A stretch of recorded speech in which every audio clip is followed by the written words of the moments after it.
Bush. Number 3, more Torturegate. The guards and Stalagmeisters at Gitmo used to use a technique called frequent flyer, in which detainees were repeatedly moved from cell to cell to cell to punish them with disorientation and sleep deprivation. In one case, one detainee was moved 6 times a day for 12 days. Saying it was abusive, the Pentagon ordered an end to the frequent flyer program in March 2004. Now a Pentagon investigation, complete with incriminating documents, proves that the Gitmo guards were still doing it several months after they had been told to stop.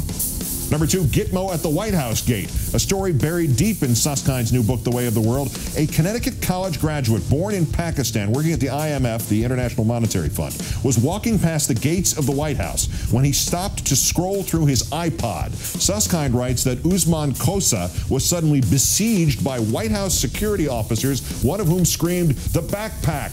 They ripped Khosa's knapsack from his back and dumped its contents on the sidewalk. Then they threw him into an SUV, drove him into the White House, took him into the basement and into a heretofore unreported interrogation room in the White House. Cement walls, hanging light bulb, mounted video camera, the works. When they finally figured out he was just some guy, they let him go. In the White House.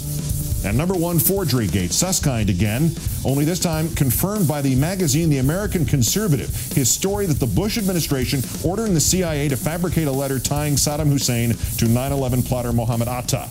Writing in The American Conservative, Philip Giraldi says that an extremely reliable and well-placed source in the intelligence community said it is true, and that moreover, Vice President Cheyney was personally behind the forgery. Giraldi's source says that Suskind is incorrect in one detail only, that Cheyney and the White House did not go to the CIA to create the fake letter. Cheyney, Giraldi writes, hated and mistrusted the agency and would not have used it for such a sensitive assignment. Instead, he went to Doug Feith's Office of Special Plans and asked them to do the job. It was Feith's office that produced the letter and then surfaced it to the media in Iraq.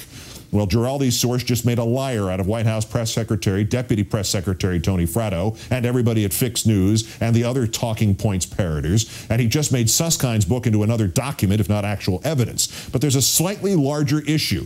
Giraldi's source would seem to be of and by himself. Reason to follow John McCain's advice. Speaker Pelosi needs to call Congress back into session immediately, and the House Judiciary Committee needs to open hearings into the impeachment of at least the Vice President of the United States.